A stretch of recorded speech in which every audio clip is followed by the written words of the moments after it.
Welcome back to the Knowledge Crypt. On tonight's program, we have an ensemble cast that starts with a Soviet cosmonaut, followed up by a portrayal of good old Saint Nick like you've probably never heard him before. Afterwards, a bit of singing from a very special man, only to be supplemented by a dismal emergency broadcast. And lastly, to wrap it up all nice and neat, the language of the cosmos. So let us explore these eerie and unsettling sounds, and let you be the judge if they really are just that. Now, let's get on with the show.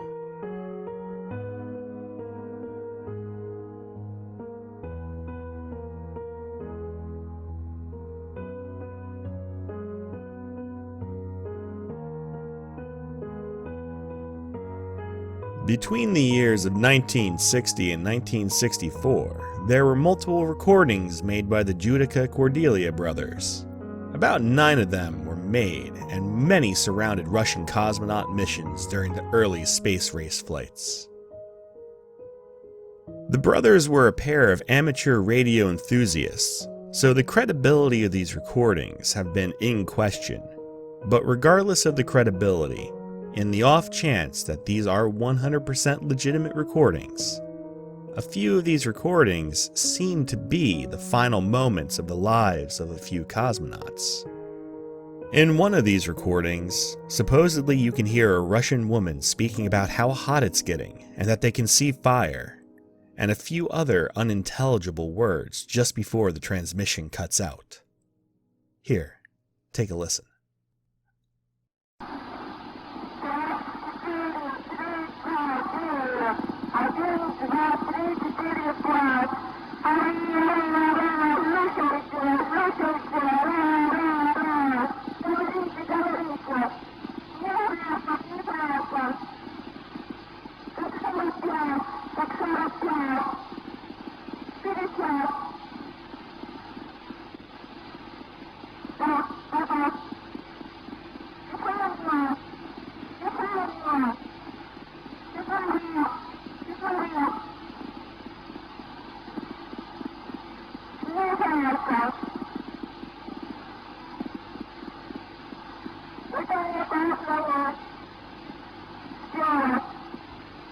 I find it inconceivable the amount of terror a person in this position must have been going through, knowing that it was their last moments alive.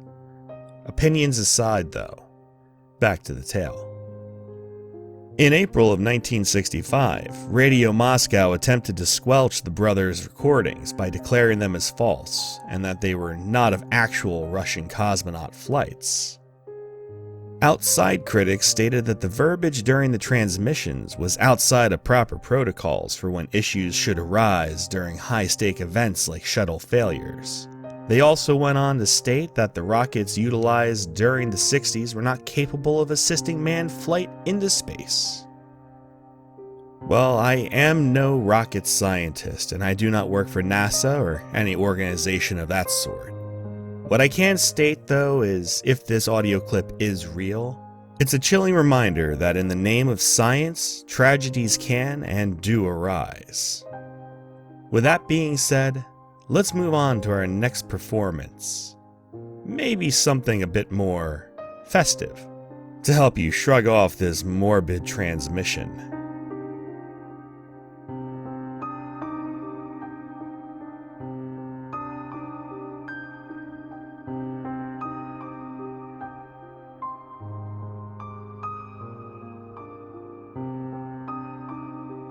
A majority of people attribute Thomas Edison with the invention of many utilities that modernized the world. Whether you believe in those accomplishments, or feel that he was just a big fat con artist who was just the master of patent racing, that won't change the nature of the next audio recording. In 1877, Edison was credited with the invention and creation of the first phonograph machine. The machine itself allowed for both the recording and playback of audio. As such, it was originally intended to be a dictaphone for more formal scenarios that would require transcription at a later time. However, not everyone felt this way about it, and some wanted to experiment with different uses for this device.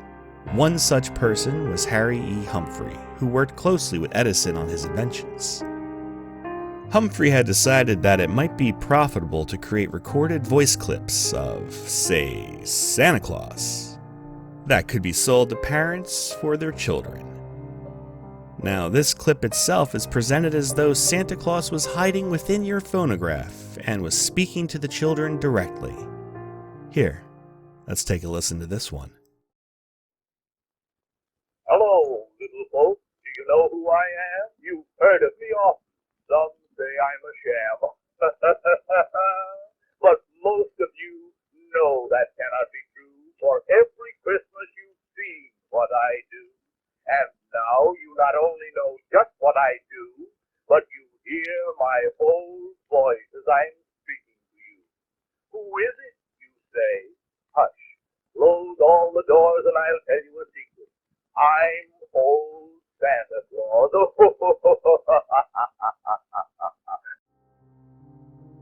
Ooh. Well now, I've never felt so uneasy about Santa Claus until this point. There's a certain chill that comes from hearing something so archaic like this.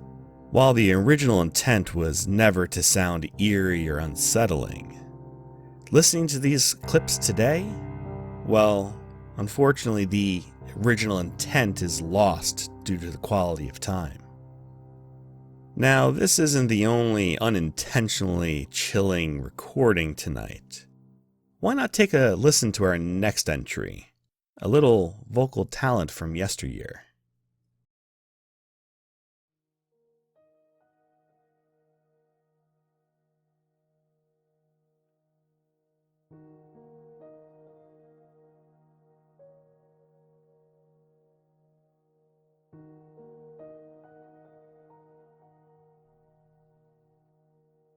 Classical music has many different vocal talents, and has produced some of the most beautiful sounds that mankind has ever heard. But at what cost? The generally acknowledged types of vocals are broken down by gender. And for the male sect, there are countertenors, tenors, baritones, and bass. Or is it bass? I'm going with bass. The female counterparts are sopranos, mezzosopranos, and contraltos. However, would you believe that there have been male sopranos in existence, and for quite a long period in history at that? There is a proper name for this, and it is castrato. Now, I would like you to take a moment to just sit and think about this word for a moment.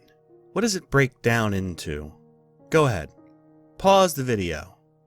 Take a moment. Well, now that you've had a brief moment to think about this, let's just cut to the chase. A castrato is a castrated male child that has not yet hit the onset of puberty. As such, their voice fails to advance into that of a male's typical lower tones. This gives the male singer a higher tone, and they can attain the title of castrato. So, to possibly answer something you might be thinking, yes, that's right. Some families have decided on whether or not their sons would be able to bear children well before they could decide that for themselves. At least by modern standards, that is. You see, this practice goes back as far as the 1500s and was even used as a medical remedy for rare health conditions. However, I cannot state with certainty how valid this actually was. Most commonly, when it came to determining if a boy should be made a castrato, it came down to their given vocal talents. If it was deemed that their skills were heading in the right direction, the talented young singer would end up going through this process at the behest of their family and superiors to lock in their vocal talents. The earliest documented case that I could find was in 1553 in Rome, while the latest was all the way up until the banning of this action in 1870. The last of the castrato was Alessandro Moreschi. The reasoning for his castration remains elusive to this day, but it seems to be between two reasons. One, that there was a hernia that medical communities believed could be cured by castration, or that he had such a grand talent in his vocals that even though the practice was outlawed, his guardianship went through with the action to lock those vocals in. He was the last known castrato, and the only one to ever have been recorded. In 1902, he had created 2 recordings, Hostias et Prece and Ave Maria. Here is a snippet of the Ave Maria.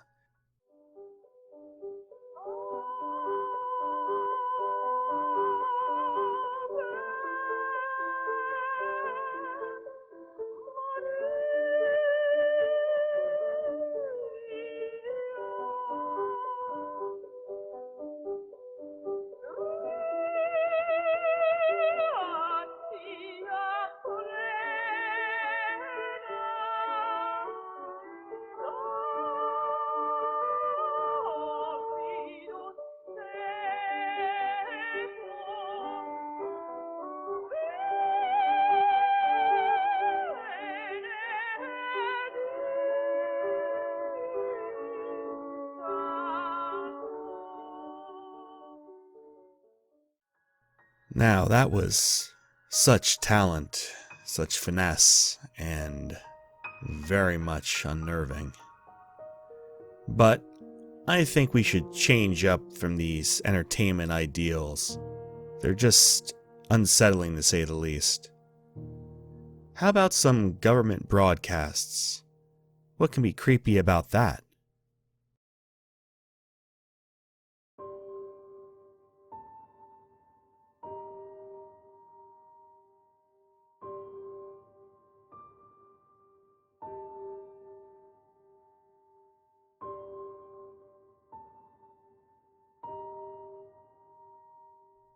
Well, I'll tell you what can be creepy about that. It's the broadcast after the Chernobyl nuclear disaster in 1986 that broadcast over Pripyat. You see, this is renowned as one of the worst nuclear disasters in history. What you probably don't know about, though, is the city of Pripyat, right next door to the Chernobyl facility.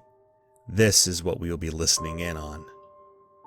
Residing just about 4 kilometers away from Chernobyl, Pripyat was an ideal location for employees of the facility to reside.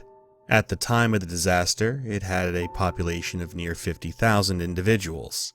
An ideal small city, no different than any other in the region at that time.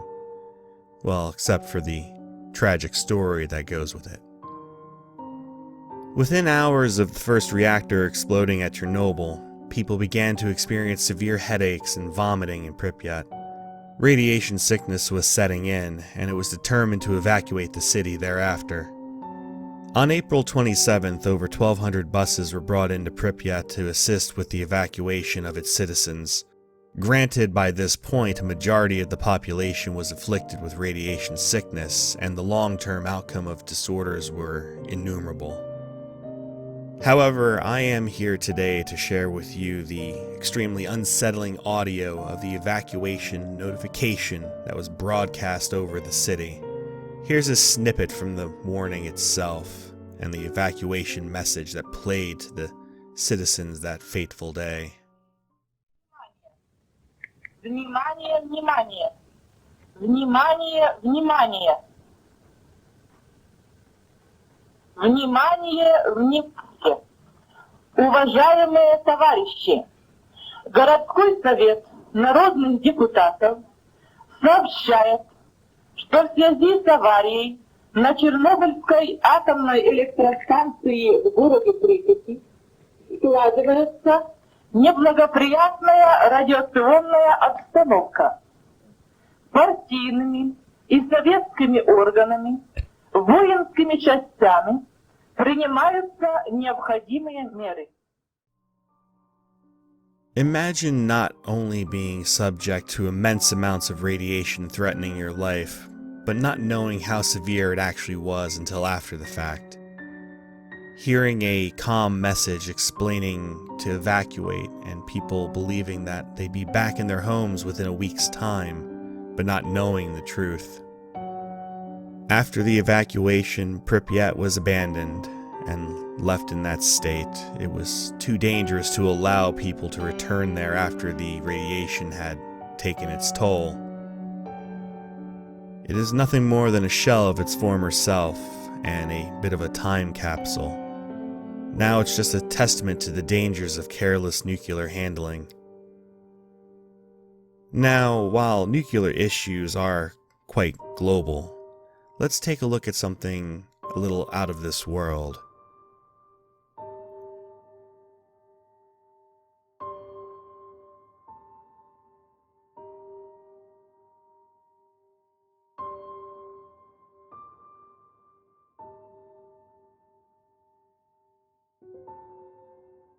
Our final frontier for today is our own solar system. Vast, visually astonishing, but one thing is certain, it's really quiet in space, isn't it? We're all familiar with the vacuum of space, and that for sound to travel it must pass through matter. However, what if I told you that you can perceive sound in space, but just not in the traditional way? You see, outside of Venus and Mars, each celestial body in our solar system has a magnetosphere, which can be picked up on by specialized instrumentation. In April of 2002, the Cassini spacecraft passed by Saturn and recorded a multitude of data. Of that data, there were recordings of radio waves created by the magnetosphere of Saturn and some of its moons. NASA has gone on record stating that Saturn is a source of intense radio emissions. And after hearing some of the things that Cassini recorded, I can confirm this is true. Of the recordings that Cassini took, one was about 27 minutes long and was compressed down to 73 seconds to make it easier to listen to, as well as lowering the frequency by a factor of 44 so it could be audible for humans. Here's a snippet of that audio.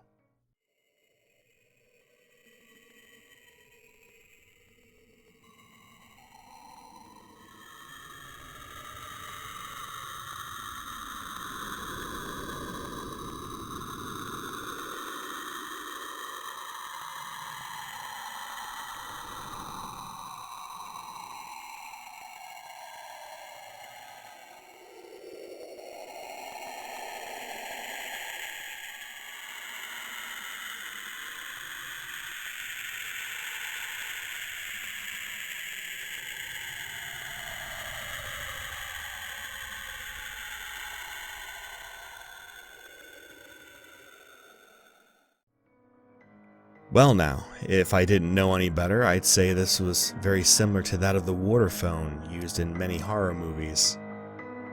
Oh, wait, what's that? You don't know what a water phone is? Well, maybe next time.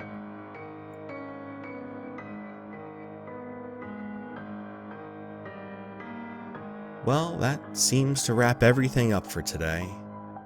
It was definitely a trip, I'll say that much, and I still shudder over some of these clips.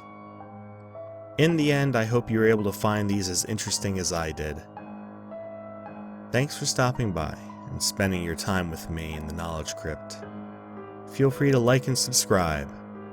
And until next time, farewell.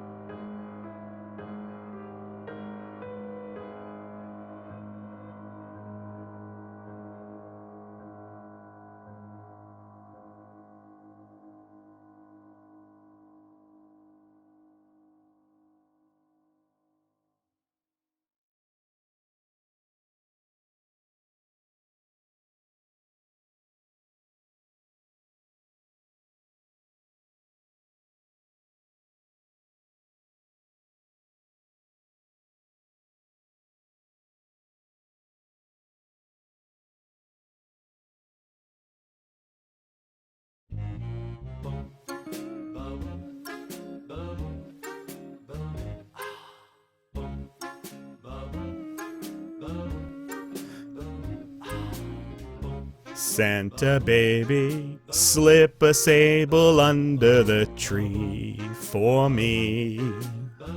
I've been an awful good girl, Santa baby, and hurry down the chimney tonight.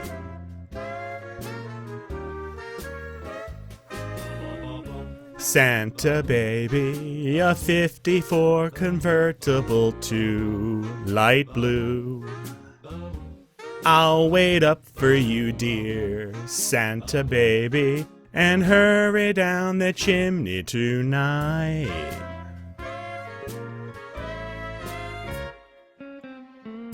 Think of all the fun I've missed. I think of all the fellas that I haven't kissed. Next year I could be oh so good if you check off my Christmas list. Santa baby, I want a yacht, and really that's not a lot.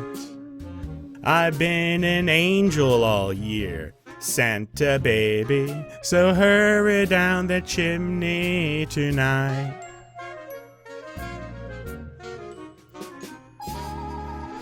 Santa cutie, there's one thing I really do need, the deed to a platinum mine, Santa cutie, so hurry down the chimney tonight.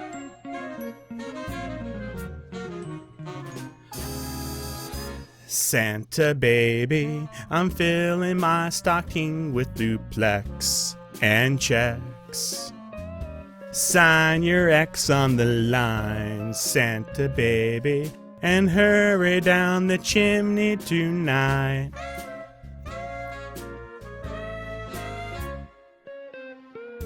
Come and trim my Christmas tree with some decorations bought at Tiffany's. I really do believe in you. Let's see if you believe in me. Santa baby, forgot to mention one little thing, a ring. No, I don't mean the phone, Santa baby, and hurry down the chimney tonight. Hurry down the chimney tonight. Hurry down the chimney tonight.